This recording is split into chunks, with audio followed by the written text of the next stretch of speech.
You, John Fitzgerald Kennedy, do solemnly swear. I, John Fitzgerald Kennedy, do solemnly swear.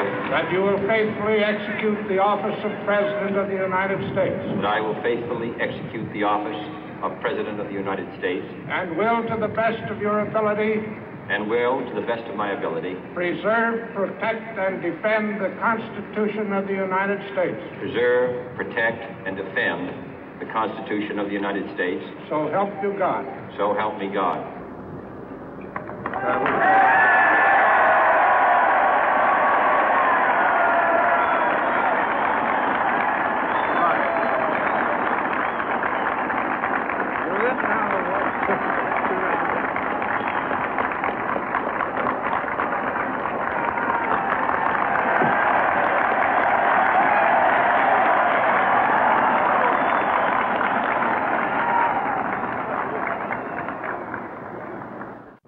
Vice President Johnson, Mr. Speaker, Mr. Chief Justice, President Eisenhower, Vice President Nixon, President Truman, Reverend clergy, fellow citizens.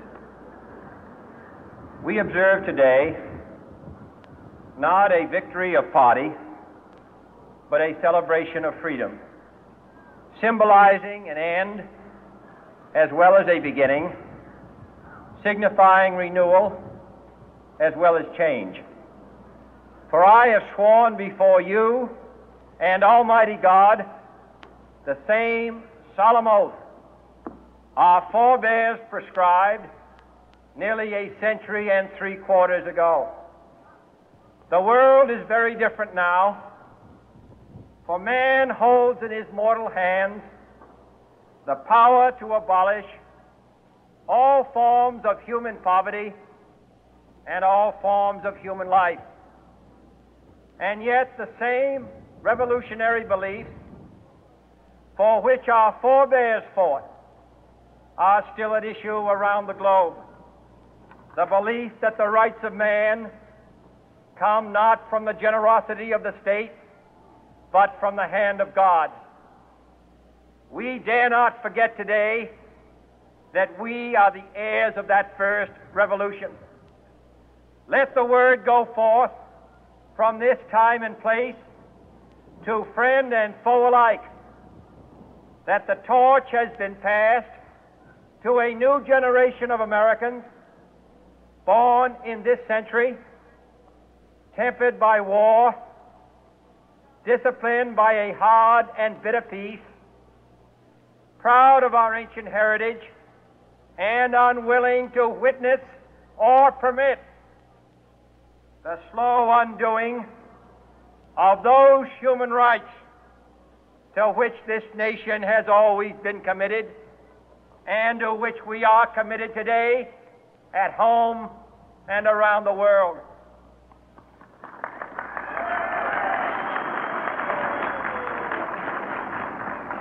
Let every nation know, whether it wishes us well or ill, that we shall pay any price, bear any burden, meet any hardship, support any friend, oppose any foe to assure the survival and the success of liberty.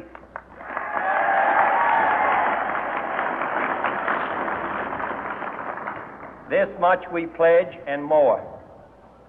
To those old allies whose cultural and spiritual origins we share, we pledge the loyalty of faithful friends.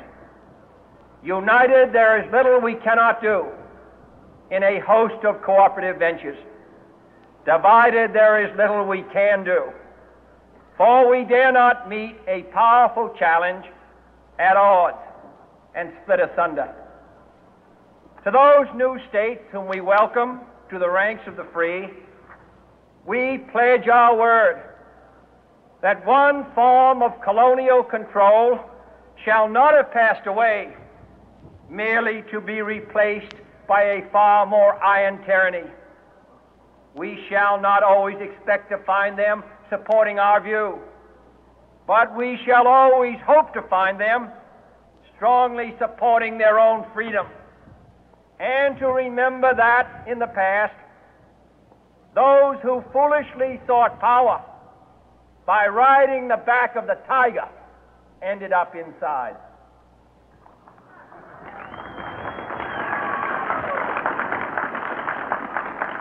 To those people in the huts and villages of half the globe struggling to break the bonds of mass misery, we pledge our best efforts to help them help themselves for whatever period is required, not because the communists may be doing it, not because we seek their votes, but because it is right.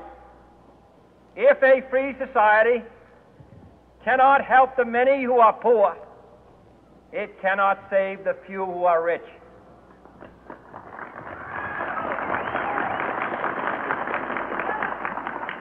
To our sister republics south of our border, we offer a special pledge to convert our good words into good deeds, in a new alliance for progress, to assist free men and free governments in casting off the chains of poverty.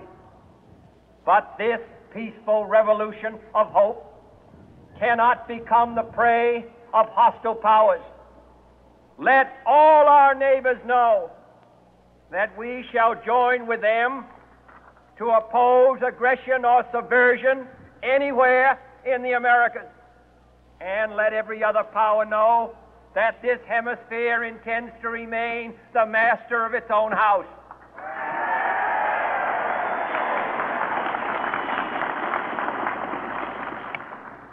To that world assembly of sovereign states, the United Nations, our last best hope, in an age where the instruments of war have far outpaced the instruments of peace, we renew our pledge of support to prevent it from becoming merely a forum for invective, to strengthen its shield of the new and the weak, and to enlarge the area in which its writ may run.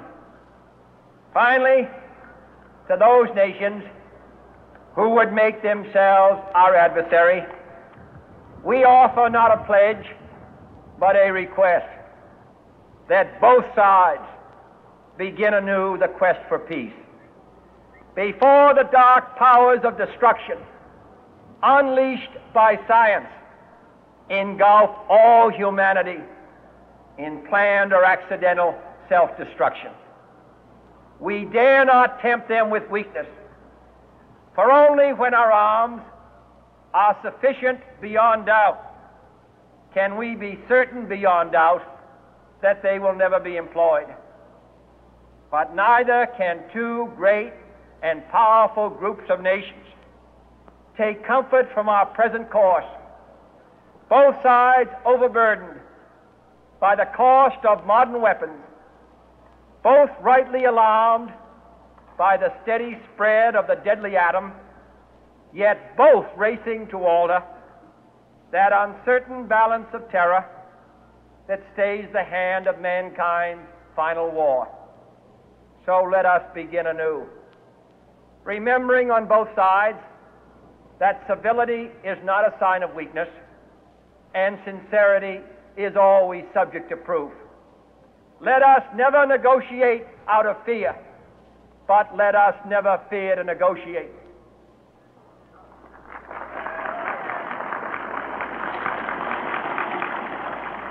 Let both sides explore what problems unite us, instead of belaboring those problems which divide us.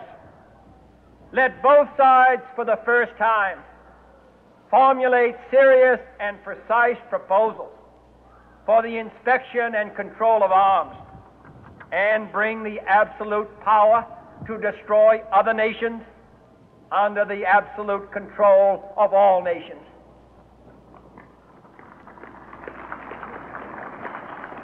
Let both sides seek to invoke the wonders of science instead of its terrors. Together, let us explore the stars, conquer the deserts, eradicate disease, tap the ocean depths, and encourage the arts and commerce. Let both sides unite to heed in all corners of the earth the command of Isaiah to undo the heavy burden and let the oppressed go free.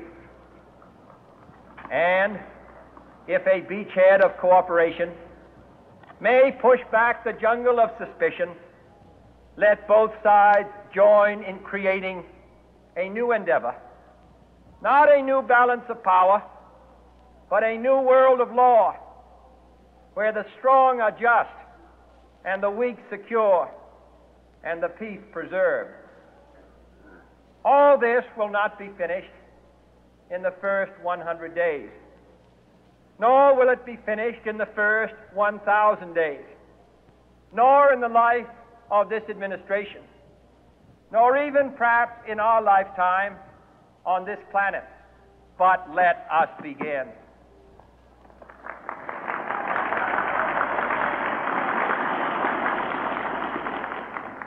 In your hands, my fellow citizens, more than mine, will rest the final success or failure of our course. Since this country was founded, each generation of Americans has been summoned to give testimony to its national loyalty. The graves of young Americans who answered the call to service surround the globe. Now the trumpet summons us again, not as a call to bear arms, though arms we need, not as a call to battle, though in battle we are, but a call to bear the burden of a long twilight struggle, year in and year out, rejoicing in hope, patient in tribulation, a struggle against the common enemies of man, tyranny, poverty, disease, and war itself. Can we forge against these enemies a grand and global alliance, north and south, east and west, that can assure a more fruitful life for all mankind? Will you join in that historic effort?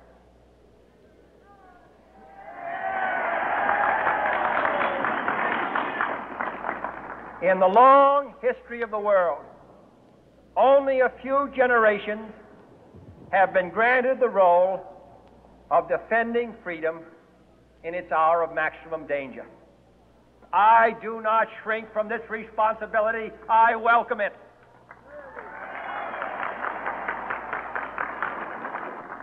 I do not believe that any of us would exchange places with any other people or any other generation. The energy, the faith, the devotion which we bring to this endeavor will light our country and all who serve it. And the glow from that fire can truly light the world. And so, my fellow Americans, ask not what your country can do for you, ask what you can do for your country.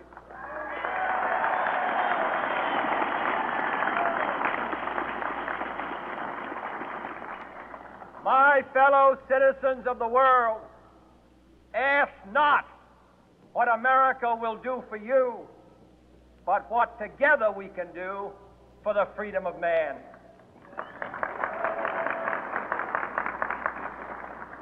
Finally, whether you are citizens of America or citizens of the world, ask of us here the same high standards of strength and sacrifice which we ask of you. With a good conscience, our only sure reward, with history the final judge of our deeds, let us go forth to lead the land we love, asking His blessing and His help, but knowing that here on earth God's work must truly be our own.